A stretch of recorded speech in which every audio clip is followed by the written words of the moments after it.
The country club ballroom buzzed with polite conversation and the gentle clink of champagne glasses as my father's retirement party reached its peak. 40 years of dedicated service to Henderson Associates had earned him this celebration, complete with speeches from partners, a gold watch presentation, and enough legal industry networking to power a small law firm. I stood in the corner near the silent auction table, watching my family work the room with practiced ease, discussing stock portfolios, vacation homes, and their children's prestigious careers. All except me, of course. I was wearing a simple black dress that I'd owned for 3 years, my hair pulled back in a messy bun secured with a paint-stained hair tie I'd forgotten to replace.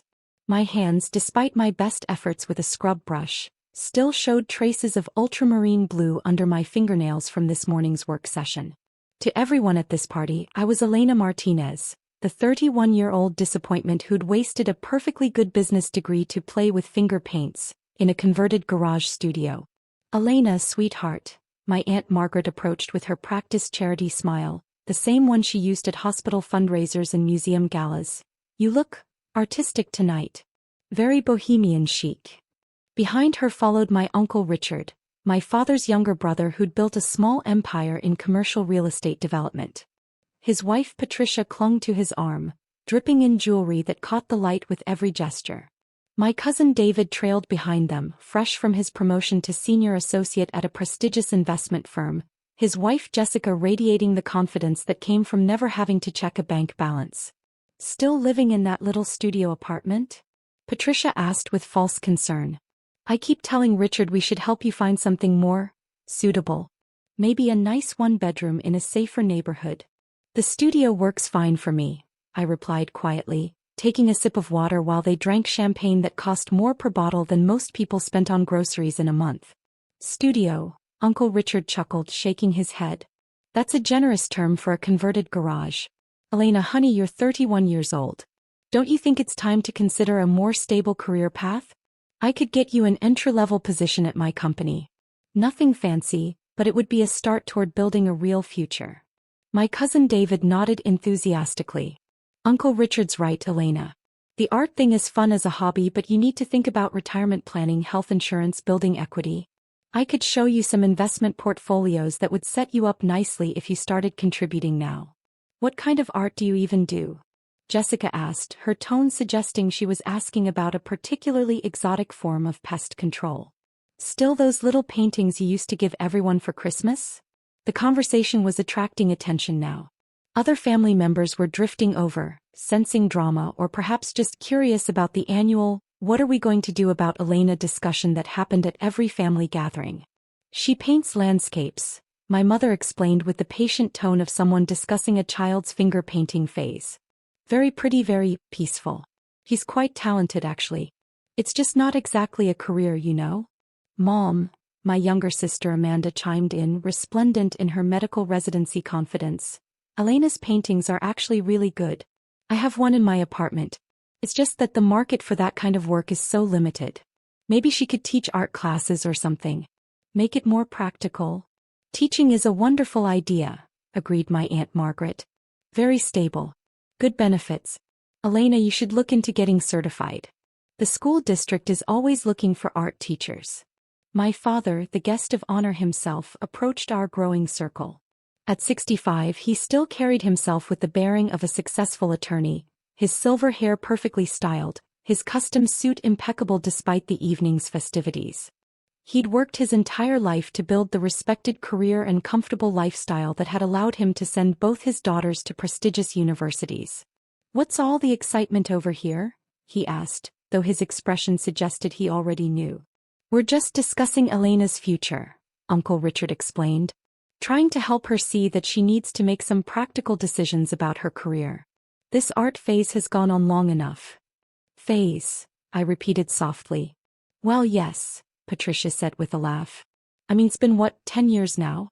At some point you have to grow up and join the real world. Look at Amanda. She's going to be a surgeon. Look at David, he's already making 6 figures in finance. Even your cousin Sarah just got promoted to marketing director at that tech company. Speaking of which," David added, "Sarah's company is looking for a graphic designer. It's not exactly fine art, but it would be using your skills in a commercial setting. Steady paycheck, benefits, room for advancement. I could put in a word. The circle of family members had grown to include most of the party now. Even some of my father's colleagues had wandered over, curious about the animated discussion. I felt like a specimen under a microscope, being examined and found wanting by people who measured success solely in salary figures and job titles. Still painting those little pictures? Uncle Richard's voice had taken on the tone he used when he was about to deliver what he considered tough love. Elena, I'm going to be blunt because someone needs to be. You're 31 years old, living in a garage, driving a 15-year-old car, wearing the same 3 dresses to every family event. When are you going to get a real job and start building a real life? The words hung in the air like smoke. Even the background noise of the party seemed to fade as everyone waited to see how I would respond to this public intervention. Uncle Richard makes some valid points, my father said gently. Elena, your mother and I love that you're pursuing your passion, but we worry about your future. About your security. About what happens when you're our age and you haven't built anything substantial. Art is beautiful, my mother added quickly, but it's not practical. It's not reliable. You can't build a family or a future on something so uncertain. I looked around the circle of concerned faces. These people who loved me, who wanted what they thought was best for me, who genuinely believed they were helping by trying to steer me toward conventional success. They saw my paint-stained clothes and my modest lifestyle and my refusal to pursue traditional career advancement, and they worried I was throwing my life away. They had no idea that my little pictures had been selling for 6 figures each for the past 3 years. You know what? I said finally, setting down my water glass. Maybe you're right. Maybe it is time I considered some changes. Uncle Richard beamed. That's the spirit. The first step is admitting you need to be more practical. Speaking of practical, David added, I brought some investment brochures in my car. We could go over them right now, start planning your financial future properly. That's very thoughtful, I replied. But I think I should probably discuss any major financial decisions with my current advisor first. Current advisor? Patricia looked confused. Elena, honey, you don't make enough money to need a financial advisor. Well, technically I use a wealth management firm, I clarified. They handle most of the portfolio diversification and tax planning. It gets complicated when you're dealing with multiple income streams and international sales. The confusion on their faces was almost comical. They looked like I'd started speaking in ancient Greek. Multiple income streams? Amanda asked slowly. Elena, what are you talking about? Before I could answer, a commotion near the ballroom entrance caught everyone's attention. The maitre d' was escorting a distinguished gentleman in an expensive suit through the crowd, clearly someone of importance based on the deference being shown. That's Marcus Whitfield, someone whispered. He owns the Whitfield Gallery downtown. What's he doing here? The distinguished man was scanning the room, clearly looking for someone. When his eyes found me, his face lit up with genuine pleasure, and he began making his way through the crowd with purposeful strides. Oh no, I muttered under my breath. Ms. Martinez. Marcus Whitfield's voice carried across the ballroom as he approached our group. There you are. I've been looking everywhere for you. I have wonderful news about your collection. The circle of family members parted like the Red Sea as he reached us, his presence commanding immediate attention. Marcus Whitfield was a legend in the art world, a man whose gallery had launched the careers of dozens of internationally renowned artists. His endorsement could make or break an artist's reputation. Mr. Whitfield, I said quietly, this really isn't the best time. Nonsense, he exclaimed, his enthusiasm bubbling over. This news can't wait. The Tokyo exhibition was an unprecedented success. Every single piece sold within the first hour. The collectors were literally bidding against each other for your landscapes. Your Mountain Dawn series went for $2.3 million alone. The silence that followed was so complete you could have heard a pin drop on the carpet. Every face in our circle had gone slack with shock. Uncle Richard's champagne glass slipped from his nerveless fingers and shattered on the floor. I'm sorry, my mother whispered. Did you say million? Marcus Whitfield turned to her with a beaming smile. Oh, you must be Elena's family. How wonderful to meet you. Yes, $2.3 million for just 3 pieces in that series. The complete Tokyo collection totaled $15.7 million in sales. Absolutely extraordinary for a single exhibition. 15. David's voice cracked. $15 million. And that's just this month's sales, Marcus continued cheerfully. Between the Tokyo exhibition, the private collector sales in London, and the permanent installations we've placed in major museums, Elena's annual income is approaching the 8-figure range. We're projecting she'll cross the $50 million threshold in annual sales within the next 18 months. He turned back to me, oblivious to the shell-shocked faces surrounding us. Which brings me to why I'm here. The Louvre has made an offer for your Eternal Seasons collection.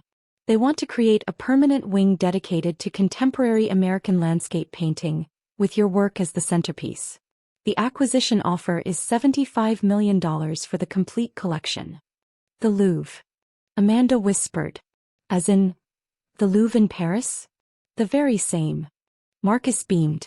Elena would be the youngest American artist ever to have a permanent exhibition there. It's absolutely unprecedented. Uncle Richard made a sound like a deflating balloon. Patricia had gone completely white. David was staring at me as if I'd suddenly sprouted wings. Elena, my father's voice was barely audible. Is this real? I tried to tell you, I said softly. You just never asked about the details. Marcus Whitfield looked around at the stunned faces with growing confusion. I'm sorry, is something wrong? Did I interrupt something important? No, I said quickly. Nothing important. Just a family discussion about career choices. Well, speaking of career choices, Marcus brightened, I have another proposal. The Metropolitan Museum of Art wants to commission a new series specifically for their American wing renovation. They're offering a $20 million commission for 12 large-scale pieces. It would be a 2-year project with your work featured prominently in their marketing campaign. $20 million? Jessica breathed. Plus royalties from prints and licensing, Marcus added. Elena's work has become quite popular for high-end residential and commercial spaces. The licensing deals alone bring in about $3 million annually. He pulled out his phone and showed us a series of photos. These are from the penthouse installation we completed last week. A tech billionaire in San Francisco commissioned Elena to create a custom series for his new home. 12 pieces, $8.5 million total. The photos showed massive, breathtaking landscape paintings displayed in a space that looked like something from an architecture magazine. Each piece was easily 6 feet tall and proportionally wide, painted with a level of detail and emotional depth that made them seem almost alive. Elena painted those? Amanda whispered. Elena painted those, Marcus confirmed. In her studio. Which, by the way, Elena, the contractor, finished the expansion last week. Your new workspace is ready whenever you want to see it. Expansion? My mother asked faintly. Elena bought the building next to her current space, Marcus explained. She's creating one of the most advanced private art studios on the West Coast. Climate-controlled storage for her collection, professional lighting systems, space for large-scale work. The renovation cost about $2.8 million, but it will allow her to take on even more ambitious projects. She bought a building? Patricia's voice was barely a squeak. I sighed. I bought 3 buildings actually. The studio space, a gallery for exhibitions, and a residential property. It seemed like a good investment. The residential property, Marcus added helpfully, is that gorgeous Victorian mansion in the Arts District. Elena's been restoring it to period authenticity while adding modern amenities. The architecture magazines are calling it one of the most beautiful private residences in the city. Uncle Richard was swaying slightly as if the room was spinning around him. Elena, you own a mansion? It's not that big, I said defensively. Only 12 rooms. And most of them are going to be used for displaying art and hosting small exhibitions. I'm thinking of starting a foundation to support emerging artists. 12 rooms, David repeated numbly. Marcus checked his watch. Speaking of which, Elena, I hate to rush, but the transportation company needs an answer about the collection pickup.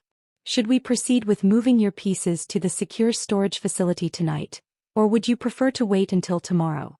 What collection pickup? My father asked. Elena's keeping several major pieces in her private residence, Marcus explained, but the insurance company requires that anything valued over $5 million be stored in a specialized facility when not on display. Just a precaution. How many pieces are we talking about? Amanda asked. Marcus consulted his phone. 37 pieces currently in Elena's personal collection, with a combined value of approximately $127 million. Though that number fluctuates based on market conditions and auction results. The number hit the group like a physical blow. Several people actually staggered. Uncle Richard had to grip the back of a chair for support. $127 million, my mother whispered. In paintings. That Elena painted. Oh, that's just her personal collection, Marcus clarified. The pieces she's keeping for herself. The total value of Elena's lifetime work is considerably higher. We estimate her complete body of work, including pieces in museums and private collections worldwide, is valued at over $400 million. 400. David couldn't finish the sentence. I looked around at my family's shocked faces. These people who had spent the last hour telling me I needed to get a real job and start being practical about my future. Who had dismissed my little pictures as a hobby that needed to be abandoned in favor of conventional success. Elena, my father's voice was hoarse. Why didn't you tell us? Why did you let us think? Think what? I asked. That I was a failure because I didn't have a traditional job? That my work wasn't valuable because it didn't come with a corporate title and a business card. But you live so simply, my mother protested. Your clothes, your car, your... My lifestyle choices aren't about what I can afford, I interrupted gently. They're about what matters to me. I don't need designer clothes or luxury cars to feel successful. I need to create art that moves people, that makes them feel something real. Marcus nodded approvingly. Elena's dedication to her craft is legendary in the art world. She works 12 to 14 hours a day in her studio. She's turned down lucrative commercial projects that didn't align with her artistic vision. Her integrity is part of what makes her work so sought after. You turned down commercial projects? Uncle Richard asked weakly. Last month I declined a $12 million commission from a casino chain, I confirmed. They wanted me to create pieces that would encourage gambling. It didn't feel right. You turned down $12 million? Patricia sounded like she might hyperventilate. Money isn't everything, I said. Artistic integrity matters more than profit. Marcus checked his watch again. Elena, I really do need an answer about the transportation. The security team is standing by. Go ahead with the pickup, I decided. I trust your judgment about the storage facility. Excellent. And the Louvre decision? They need an answer by Monday. I considered for a moment. Tell them yes, but I want to negotiate the terms. I don't want my work treated as just another acquisition. I want to be involved in the exhibition design and the educational programming. Brilliant approach, Marcus beamed. I'll set up a call with their curator tomorrow. As he walked away, presumably to coordinate the movement of millions of dollars worth of art, I turned back to my family. They were all staring at me as if seeing me for the first time. Elena, Uncle Richard's voice was hoarse. I owe you an apology. A massive, groveling apology. We all do, my father added quietly. We've been so worried about your future, so focused on conventional measures of success, that we completely missed the fact that you'd already built something extraordinary. But why didn't you tell us? Amanda asked. Why did you let us worry about you? Because I wanted to know that you loved and respected me for who I am, not for what I've achieved, I said simply. I wanted to know that your approval wasn't contingent on my bank account. The truth of that statement settled over them like a heavy blanket. They realized that their concern for my future had been less about my happiness and more about their own comfort with how my life looked from the outside. Elena, my mother's voice was soft. Can you forgive us? Can you forgive us for being so blind, so judgmental? There's nothing to forgive, I said, meaning it. You were worried about someone you love. That comes from a good place, even if the execution was flawed. David cleared his throat. So, about that financial advisor recommendation I was going to give you? I'll stick with Goldman Sachs for now, I said with a small smile. But thank you for thinking of me. Goldman Sachs manages your portfolio? Jessica squeaked. They handle the conservative investments. The art market investments are managed by a specialist firm in New York. Uncle Richard shook his head in amazement. Elena, I feel like such an idiot. Here I was offering you an entry-level job at my company, and you probably make more in a month than I do in a year. Success isn't a competition, Uncle Richard. Your real estate business is impressive and important. You've built something meaningful. But not like this, he gestured vaguely, presumably encompassing my entire artistic empire. This is extraordinary. It's what happens when you follow your passion and work harder than everyone else thinks is reasonable, I said. And when you get lucky with timing and market conditions. Luck had nothing to do with it, my father said firmly. This is talent and dedication and vision. We were just too caught up in our own definitions of success to see it. Marcus reappeared at my elbow. Elena, the transportation is arranged. Your pieces will be secure by midnight. And I've confirmed the call with the Louvre for 9 a.m. tomorrow, Paris time. Shall I arrange for the private jet, or would you prefer to handle the travel yourself? Private jet, several family members said in unison. I'll handle my own travel arrangements, I said quickly. But thank you for coordinating the call. Of course. Oh, and the documentary crew from Arts and Culture wants to confirm the filming schedule for next week. They're very excited about the behind-the-scenes piece on your creative process.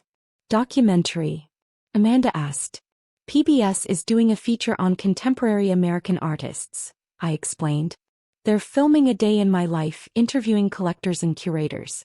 It's part of their effort to make art more accessible to general audiences. My daughter is going to be on PBS, my mother said wonderingly. Assuming the filming goes well, I cautioned. Marcus laughed. Elena, you're the most articulate artist I've ever worked with. The filming will be fantastic. He checked his watch one final time. I really must run. The art world never sleeps. Elena, enjoy your father's party. You've earned a night of celebration. As he left, the circle of family members continued to stare at me in various states of shock and awe. Elena, my cousin David said slowly, I have to ask. When you said you were fine financially, what did that actually mean? It meant I'm fine financially, I said with a shrug. I can pay my bills, save for the future and pursue my work without worrying about money. But specifically, Patricia pressed, what does fine look like when your paintings sell for millions? I considered how much to reveal. My accountant estimates my current net worth at around $180 million, not including the value of works I'm keeping in my personal collection. The silence that followed was broken only by the sound of Patricia's champagne glass joining Uncle Richard's on the floor. $180 million, my father repeated slowly. It's not about the money, I said quickly. It's about creating something that outlasts me. Something that will still move people and inspire them long after I'm gone. But the money doesn't hurt, David said weakly. The money allows me freedom, I agreed. Freedom to take risks, to experiment, to turn down projects that don't feel right. It's a tool, not a goal. Uncle Richard was shaking his head. Here I've been bragging about my successful real estate business, and my niece has been quietly building an art empire that makes my net worth look like pocket change. Success isn't a competition, I repeated. Besides, your business provides homes and commercial spaces for people. That's important work too. But Elena, Amanda said, why do you still live so modestly? If you have that kind of money, why not? I don't know, live like it. Because that's not what makes me happy, I said simply. I don't need a fancy car or designer clothes or a huge house filled with things I don't use. I need time and space to paint. I need the freedom to create without distractions. But the mansion Marcus mentioned is primarily a gallery and workspace, I explained. The residential portion is quite modest. I care more about having good natural light and proper ventilation for my studio than I do about marble countertops or gold fixtures. My mother was looking at me with new eyes. Elena, I feel like I don't know you at all. All these years we thought. You thought I was your struggling artist daughter who needed guidance and worry and intervention, I finished. And I am your daughter. The struggling and artist parts are still true too. Every painting is a struggle. Every piece teaches me something new about my limitations and possibilities. But you're not struggling financially, my father said. No, I agreed. But financial security doesn't eliminate artistic struggle. If anything, it makes it more important to stay connected to what drives the work. Is that why you volunteer at the community center? Amanda asked suddenly. Teaching art classes to kids? Partly. But mostly because those kids remind me why art matters. They don't care about market value or critical reviews. They just want to create something beautiful. Uncle Richard was still shaking his head in amazement. Elena, I owe you such an apology. All those comments about getting a real job, about being practical. You were trying to help, I said gently. You were worried about my future because you care about me. But we were so condescending, Patricia said, her face flushed with embarrassment. So dismissive of your work. You didn't know, I said. And honestly, there were times when I wasn't sure myself. The art world is unpredictable. Success isn't guaranteed just because you work hard. But you never gave up, my father observed. Because I couldn't, I said simply. Painting isn't just what I do. It's who I am. Even if I'd never sold a single piece, I would have kept creating. And that's what makes the difference, David said thoughtfully.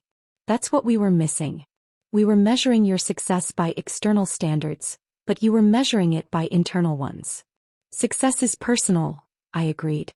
For some people it's climbing the corporate ladder. For others, it's raising a family or serving their community or mastering a craft. There's no universal definition. My mother reached over and took my paint-stained hand. Elena, can you forgive us for being so narrow-minded? For trying to force you into our idea of what your life should look like? There's nothing to forgive, Mom. Family means wanting the best for each other even when we disagree about what best looks like. But we were wrong, she insisted. You found your path and it led to something we never could have imagined. You weren't wrong to worry, I said. The art world is risky and unpredictable. Most artists do struggle financially their entire lives. You had legitimate concerns. But we should have trusted you, my father said.